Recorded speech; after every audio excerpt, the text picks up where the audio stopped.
110ಕ್ಕೂ ಮಿಗಿಲಾದಂತಹ ಇತಿಹಾಸವನ್ನು ಹೊಂದಿರುವಂತಹ ಕನ್ನಡ ಸಾಹಿತ್ಯ ಪರಿಷತ್ತಿನ ಅಧ್ಯಕ್ಷರಾಗಿರುವಂತಹ ಮಹೇಶ್ ಜೋಶಿ ಅವರು ಅವರ ವರ್ತನೆ ಕನ್ನಡಿಗರನ್ನ ಕೆರಳಿಸುವ ರೀತಿಯಲ್ಲಿ ಇದೆ.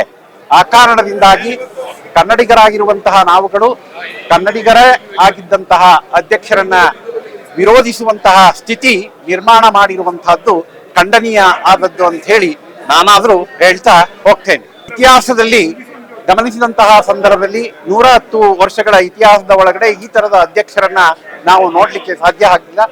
ಅಂತಹ ದುರಹಂಕಾರಗಳಿಂದ ನಡೆಯುವಂತಹ ವ್ಯಕ್ತಿತ್ವಗಳನ್ನ ಹೊಂದಿರುವಂತವರು ಈ ನಮ್ಮ ಮಹೇಶ್ ಜೋಶಿ ಅವರು.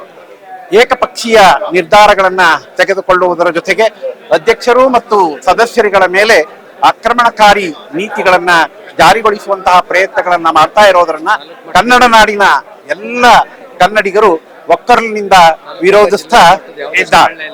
ಇಂತಹ ನೀತಿಗಳನ್ನ ಬಿಡದೆ ಹೋದ್ರೆ ಈಗಾಗಲೇ ಅವರ ವಿರುದ್ಧ ಸರ್ಕಾರದ ಏನು ಸವಲತ್ತುಗಳನ್ನ ನೀಡಿತೋ ಅದನ್ನ ಹಿಂಪಡೆದಿರೋದ್ರ ಮೂಲಕ ಅದು ಕನ್ನಡಿಗರ ಹೋರಾಟಕ್ಕೆ ಸಂದಿರುವಂತಹ ಜಯ ಅಂತ ಹೇಳಿ ನಾನಾದ್ರೂ ಭಾವಿಸಿಕೊಂಡಿದ್ದೇನೆ.